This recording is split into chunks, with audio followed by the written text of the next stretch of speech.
Oh, as it turns out, there are 89 chapters in the Christian Gospels.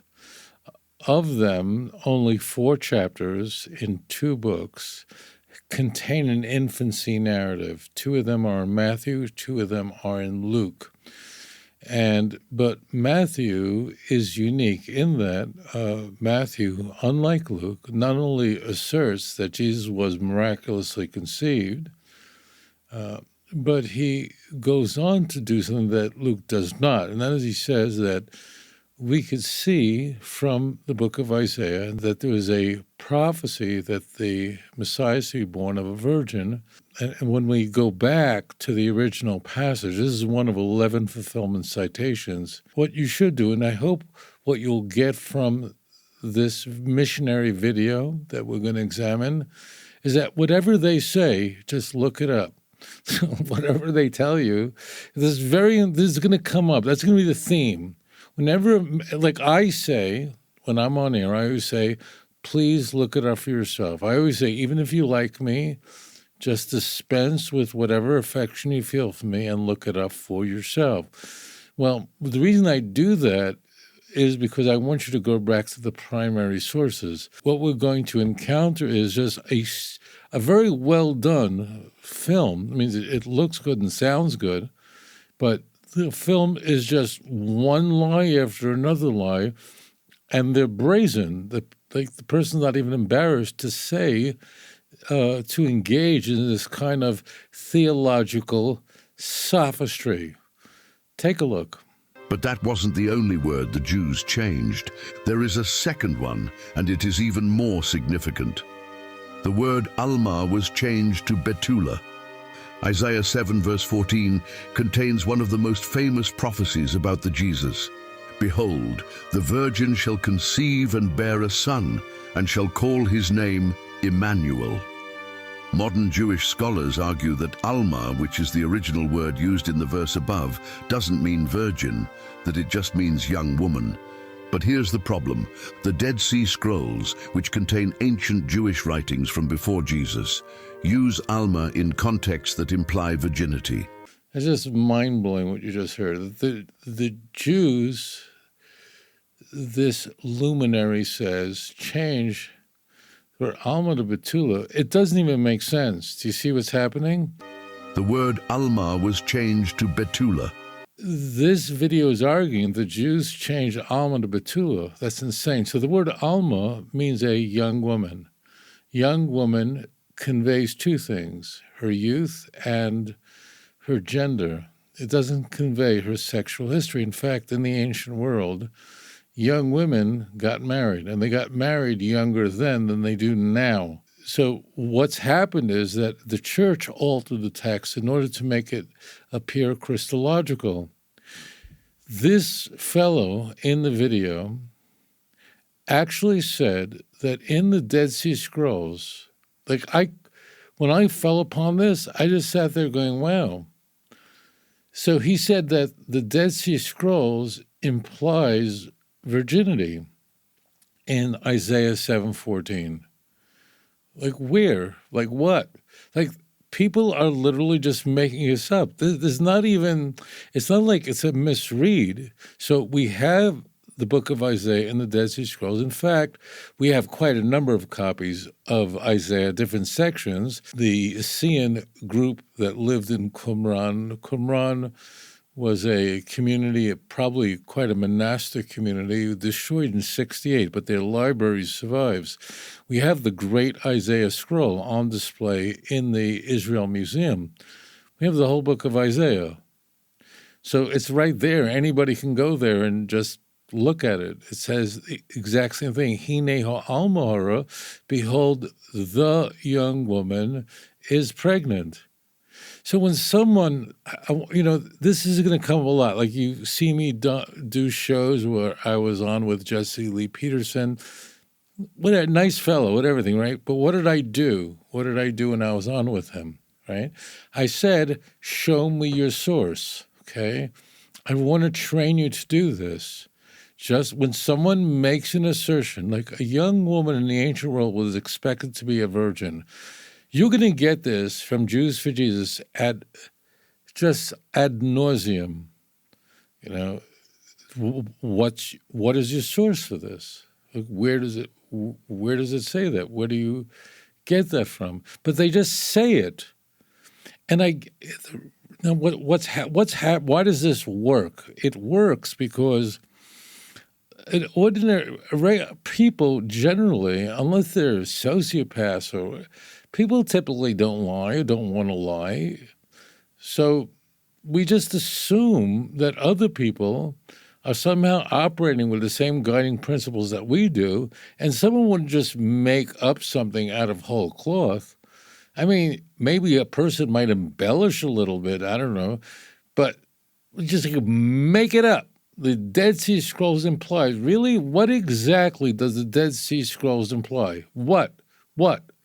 And ask, show me your source, okay?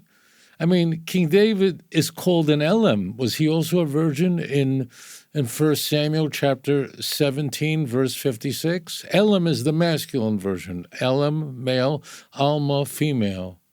So was King David when he says, Hiksati me alumav, you have shortened the days of my youth. Why don't they translate that? You shortened the days of my virginity. This is so, all right, calm down, singer. This is really it's very stupid. But it just sounds convincing. Why? Because, I said it. Be very careful because when you engage with missionaries, now, are they all psychopath liars? No. What they do is they're reading books, missionary books. You can guess who writes these books. So they go online to missionary websites and they just read this and then regurgitate it. They're not looking it up. And that's why I care about them.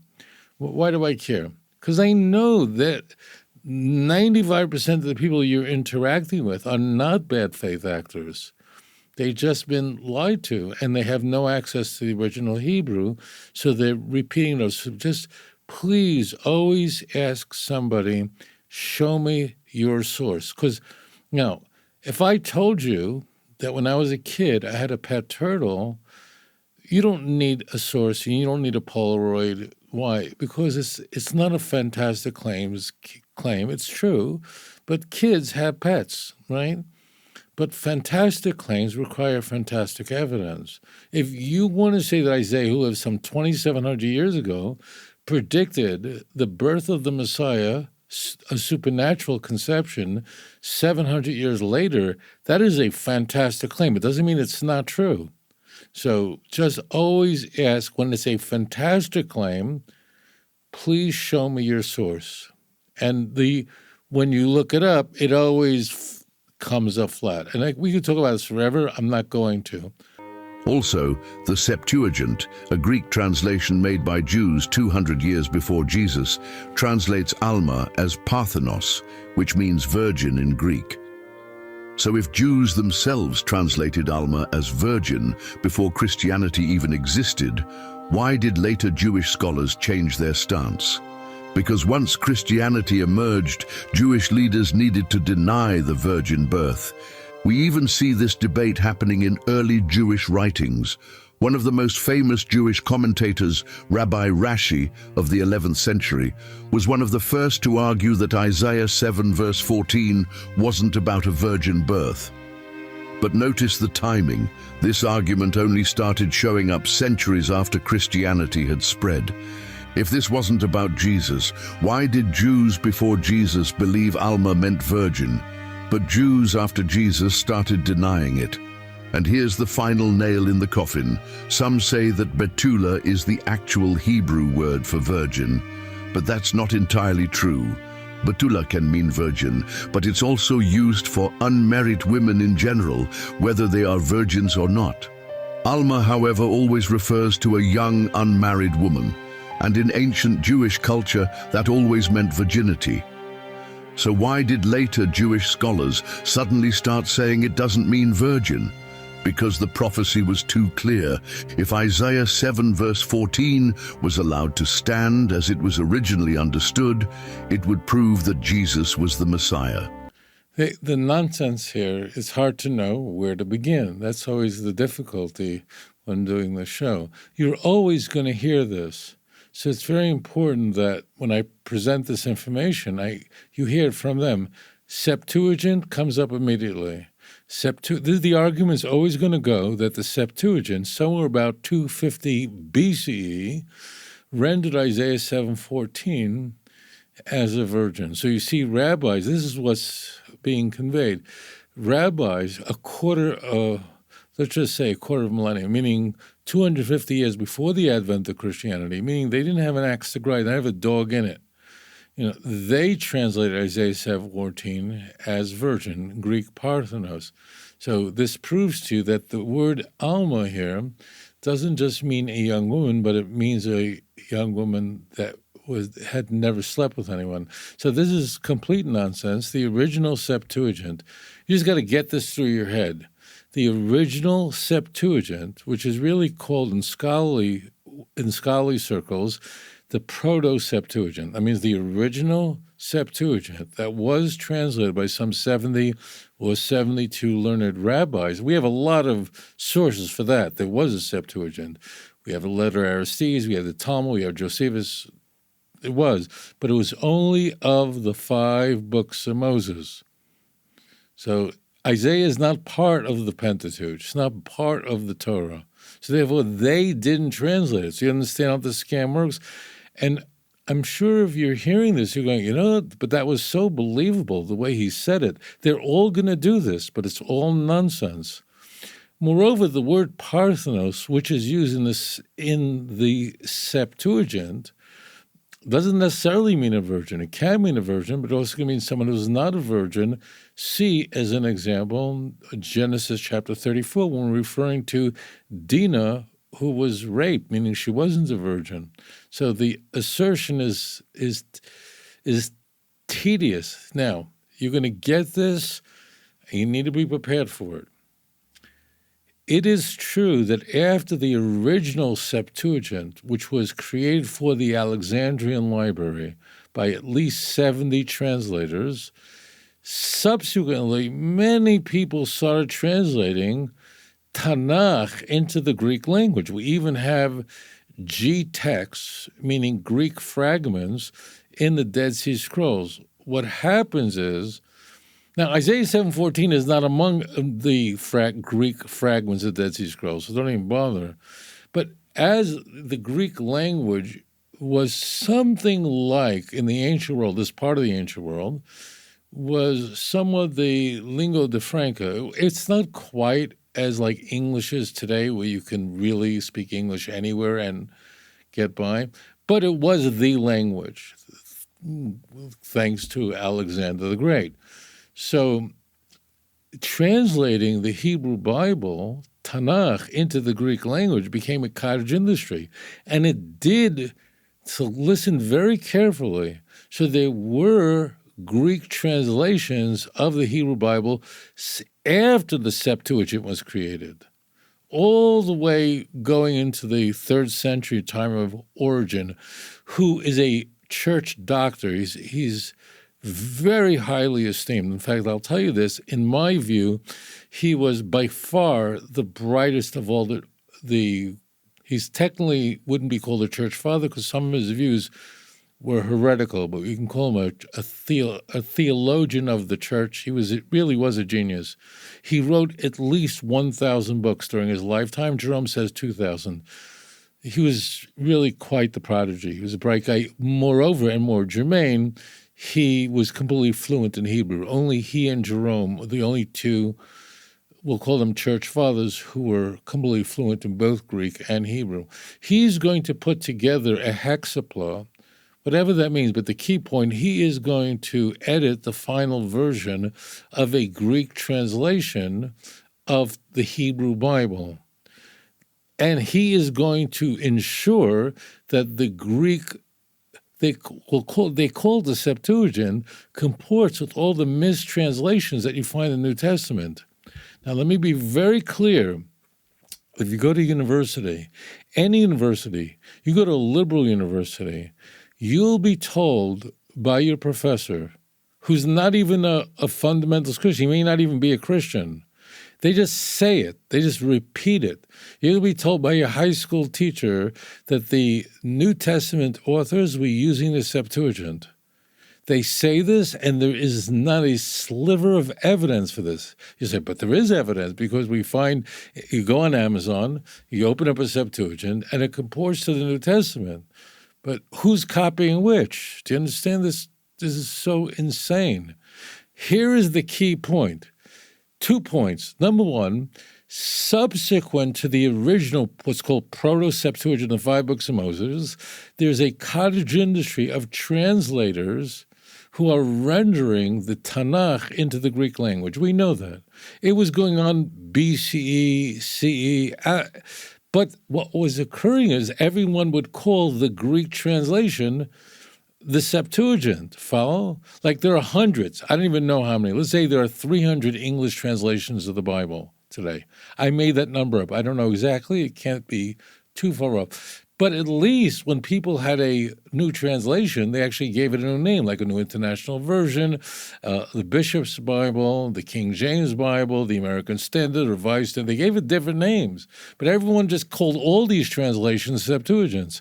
So you got that? So they're all called Septuagints. Incidentally, read the preface to the King James Version. The men who were the translators who began their effort to render the King James into the English language. They began in 1604, completed in 1611.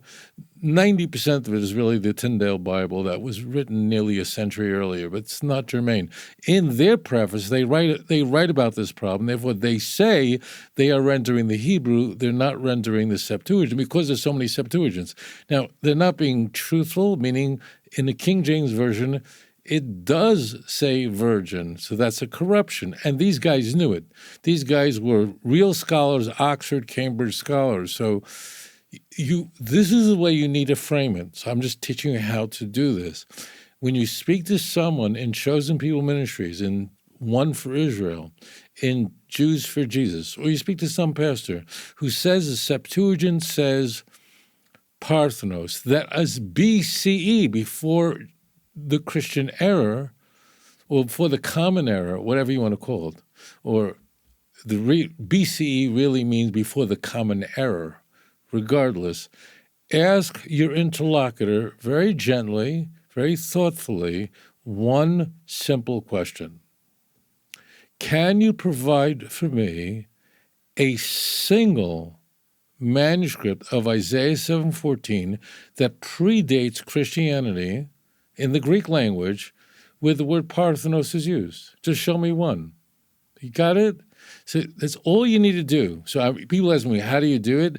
Just say, please show me one example of a text that predates Christianity that is a Greek translation or a putative translation of Tanakh, where in Isaiah 7:14 it's rendered as Parthenos. They won't be able to because it doesn't exist. It does not exist. So, okay, you got it? I'm not training you, but you have to know how to ask your questions in a way that gets to the point. Okay, that's stage one. There's so much nonsense that's spilled out of this video. Let's go to the next nonsense. And that is that the claim is that Rashi, who was a medieval commentator on Tanakh and all the Talmud, he was the giant. Rashi was born in 1040, he died in 1104, so it's really in the medieval period. So the argument of this missionary is that Rashi invented this whole notion that Isaiah 7:14 is talking about a young woman and not a virgin. It's so stupid. It's not even true. I mean, it's not even true if you look at Rashi's commentary. It's just made up out of whole cloth. And the reason why people like you may allow these statements to go unquestioned is that you can't imagine that someone would just lie. And as it turns out, of course, this is a fatuous claim. It's not torturous. It's completely made up. In fact, we have Christian sources on this. We have Christian sources that expose this video as a complete scam. It's just a complete smoke and mirrors. So what you saw now is like a prop in a magic show. You can go to Justin's dialogue with Trifo. It survives. It's online. It's free. It's free online. The copyright's over. Justin was mid-2nd century church father. Mid-2nd century. That means Justin is writing less than a century after the book of Matthew. Matthew is written, let's say, 85. Justin is 150. Got it? So you just don't trust me. Go to Justin, his dialogue with Trifo. It's available. So what Justin did was he had a kind of a debate with this Jew, whoever that Jew is, doesn't matter. And Justin records his best recollection of the debate and how he won. Do we trust him? Doesn't matter. That's not germane. But one part is very important. That is, go to chapter 43. Again, this is not from my books. It's not from Jewish sources. This is from Christian sources. So this would be, if you went online, you would look for the Ante-Nicene Church Fathers. Okay, it was translated into English a century ago, more than a century ago. I happen to own it, but I had to leave it behind in the United States because who's going to schlep all those books, and it's available online free. The key is, if you go to chapter 43 of Justin's dialogue with Trifo, so now we're looking at a Christian source that does not like Rabbi Singer. They don't like me. Justin did not like Jews. He wasn't a fan. He says that was the Jewish response that Isaiah 7:14 doesn't say a virgin, but says a young woman. Please, again, don't trust me. Even I know some of you write very nice things. You write nice emails to me. You write nice comments on YouTube. Thank you. Don't trust me. Please look it up for yourself. That means this missionary, they all do this. I've been showing this video.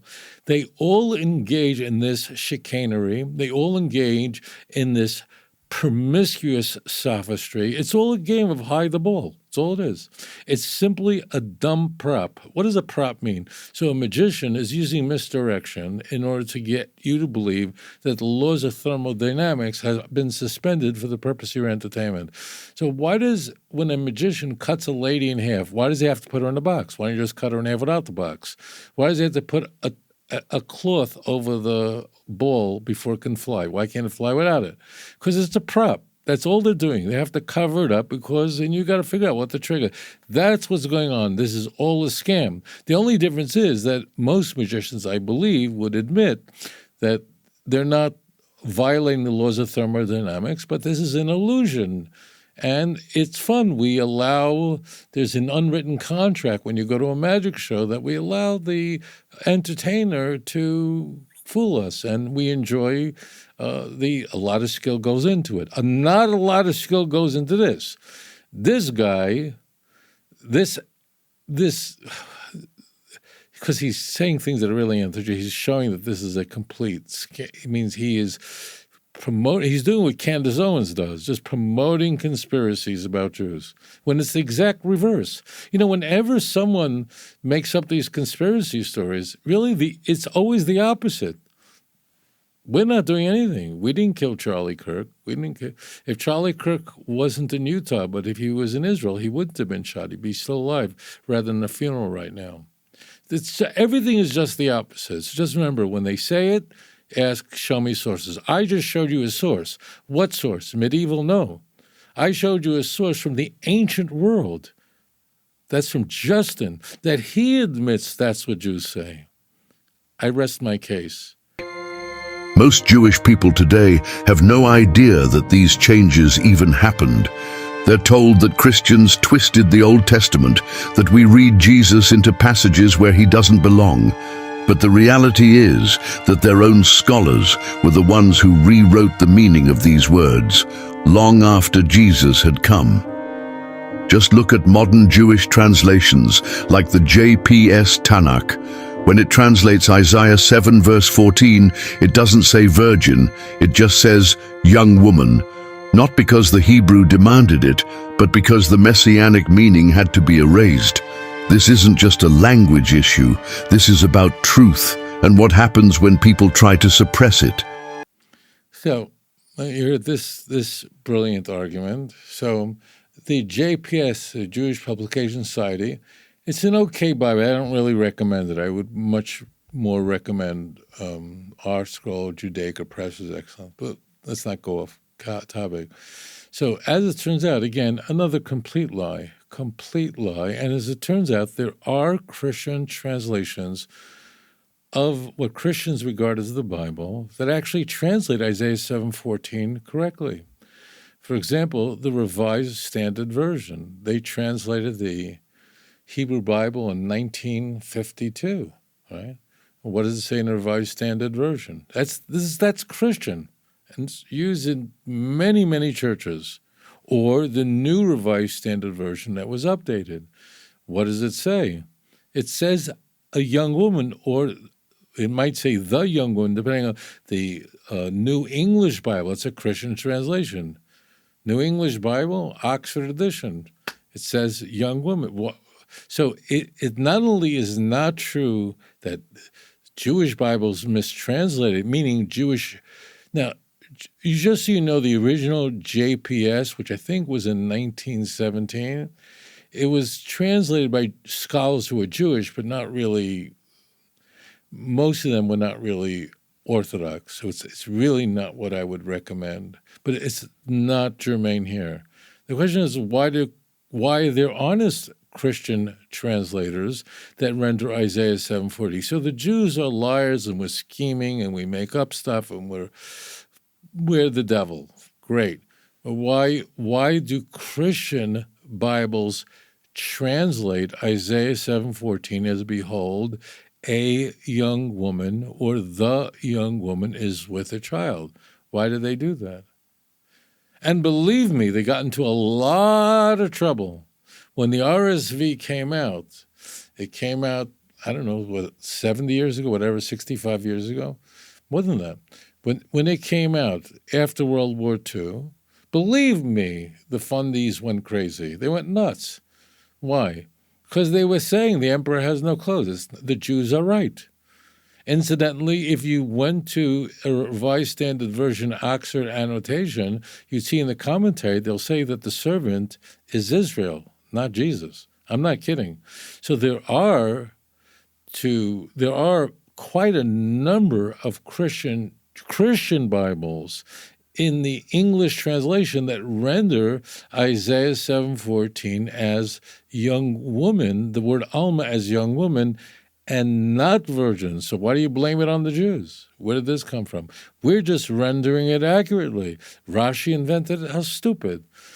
Incidentally, it says we have an example of the word Alma used in the Hebrew Bible, Proverbs 30, verse 19 and 20, where it says, Kain derech gever b'alma, where it says, the way of a serpent on a rock, the way of a ship in the sea.